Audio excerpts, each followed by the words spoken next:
She couldn't believe her eyes. She saw Faroukhan in a questionable position with a maiden. Faroukhan was on the rug with barely any clothes on, entangled with another woman. "Faroukhan! How could you betray me?" cried Naima. What?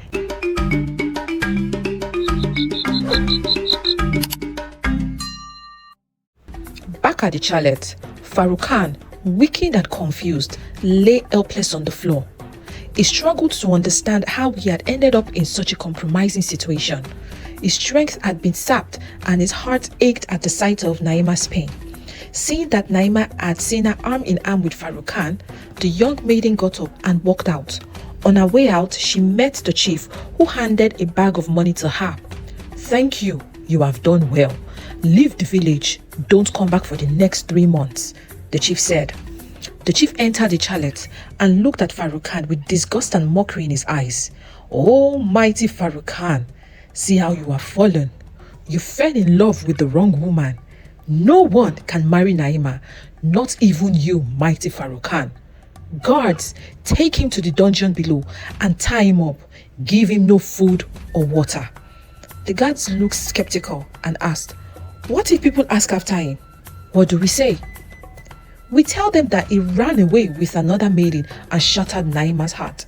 We will use that opportunity to destroy his name and make people hate him. Then we will pretend that he has been caught and make people demand for his head for being unfaithful," the chief said. Meanwhile, Naima fled to the outskirts of Sarania, her heart heavy with betrayal. She sought solace by the river, where Elder Bwana found her. "Naima, child, why do you weep?" Bwana asked gently. "Faroukhan has betrayed me, Elder. I saw him with another woman," Naima replied, tears streaming down her face. Bwana's wise eyes narrowed. "This is very unlike Faroukhan. Are you sure of what you speak of?" "Elder, I know what I saw. He was entangled with another woman on the floor. I trusted him. I was going to marry him," wailed Naima. Elder Bwana looked thoughtfully. "Naima," he called, "this is strange. I know Faroukhan to be an honorable man. Faroukhan put his body, soul and spirit on the line for you. He was on the verge of death when he climbed Mount Zuri to prove that he was worthy of you. Does this seem like a man who will risk his union with you in the arms of a strange woman?" Naima took a moment to think about Elder Bwana's words. "Daughter, let's go back to the village. Perhaps there is more to this than you saw." Naima and Elder Bwana went back to the village and walked straight to the chalet where she had found Faroukhan and the strange woman. The chalet was empty and in a state of disarray. Bwana looked around the chalet, his keen eyes searching for clues. He found remnants of the burnt leaves and recognized them instantly. "Nkoko leaves," he muttered. "These are only found in the heart of the rainforest, and only a desperate person would risk their lives to get them." Bwana turned to Naima and asked, "Who owns this chalet?" "It belongs to Tariq, one of the chief's goons," Naima replied. Bwana thought for a second, looking at the burnt Nkoko leaves, and said, "I think you need to go and see the chief and tell him what you have found out. Perhaps he may know something that you don't." Naima ran straight to the chief's house, hoping that he would tell her where Faroukhan was. As she got closer to the chief's door, she heard loud laughter and cheering coming from inside. "I have successfully separated Faroukhan and Naima. Over my dead body will Naima marry any man, especially Faroukhan.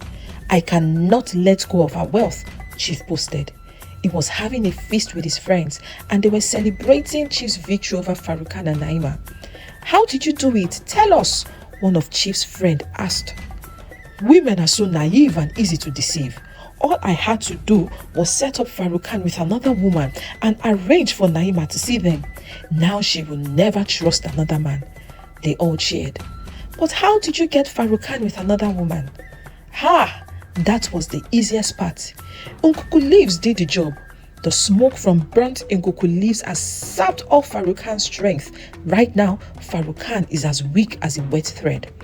On hearing this, Naima burst into the room with anger. "Chief, what did I hear you say? What have you done to Faroukhan? Where is he?" "Guards!" the chief bellowed. "Take this mannerless girl to her room and lock her in there. Do not allow anybody in or out unless I say so." Naima struggled as the guards dragged her away.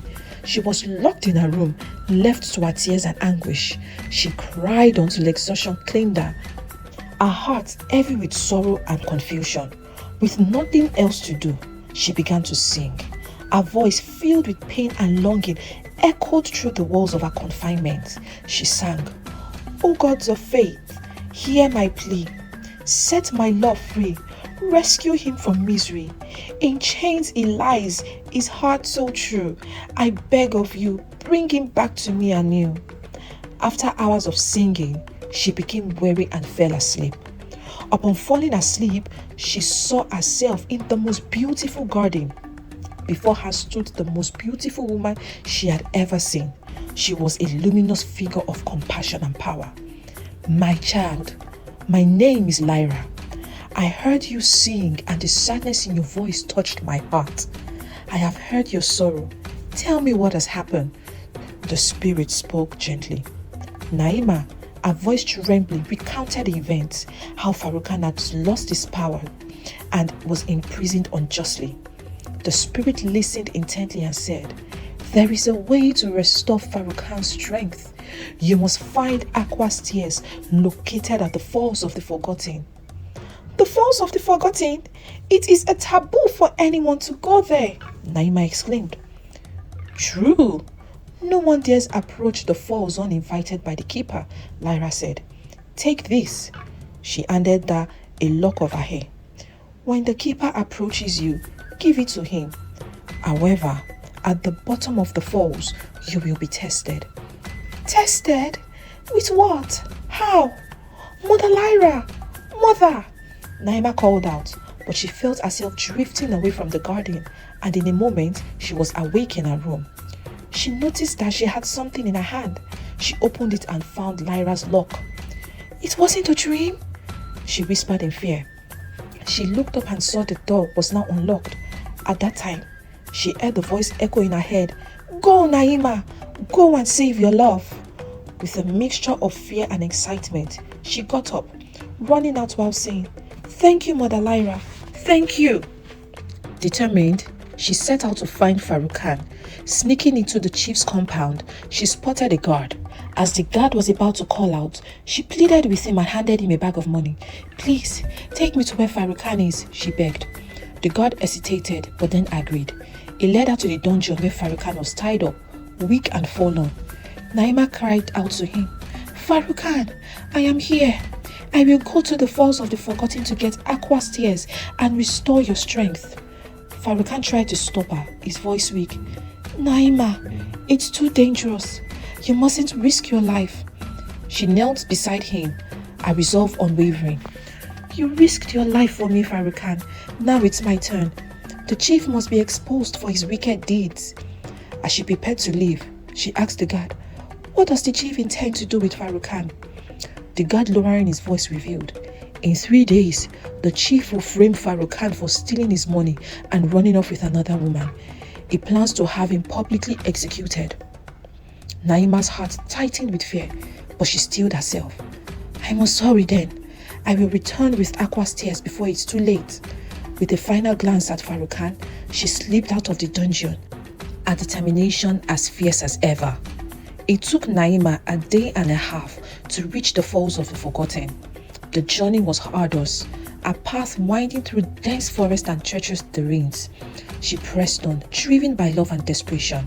When she finally arrived, she was struck by the eerie silence that hung over the place. The falls were majestic, yet an odd chill in the air sent shivers down her spine.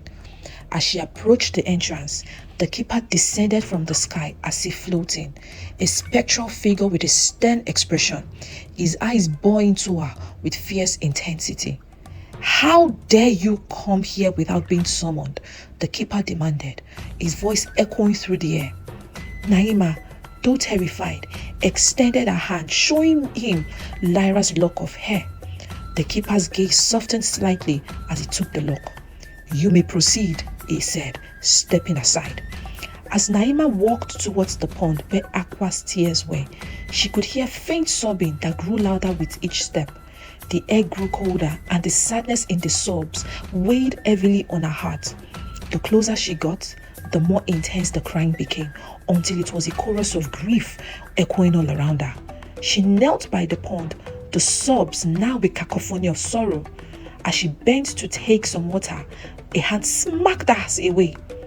A voice bellowed from below, its tone filled with anger and pain. How dare you fetch from the pond? Do you know how precious this water is? These are the tears of Akua, a mother who sacrificed her life for her son.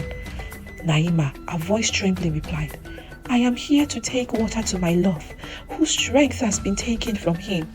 The voice responded, I do not care about your reasons.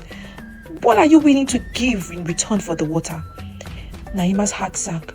I have nothing to give. The voice rumbled, very well.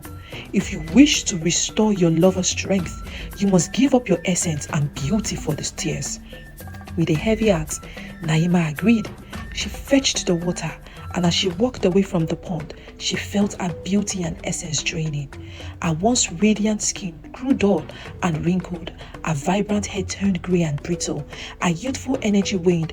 By the time she was outside the Falls of the Forgotten, she had completely lost all her beauty, looking haggard and worn out. As she made her way back to Kijiji, she was accosted by two robbers. They sneered at her, seeing her as an easy target in her frail state. What do you have on you, old woman? One of them demanded. Naima, her voice weak, replied, I have nothing of value. The robbers, furious, grabbed the pouch containing the water. What is this? They asked, shaking it. Please, don't touch it. It is very important, Naima pleaded. One of the men opened the pouch, expecting treasure. When he saw it was only water, he flung the pouch away in disgust. It's just water, useless old woman. They walked off, laughing and calling her names. Naima ran to where they had thrown the pouch, but to her horror, the water had spilled out, soaking to the ground. She collapsed in tears, her sobs echoing in grief as she had heard at the falls. Realizing she could not return to the falls without something to offer the keeper, Naima despaired. She had failed her love, the man who had risked everything for her. My audience, the plot of this tale thickens. What will become of Faroukhan? Will Naima ever be able to save her love? Is this the end for the both of them? And Chief, as his evil ways triumphed over true love, why don't you join me in the third and final part of this folktale to find out? Until then, be kind and stay blessed.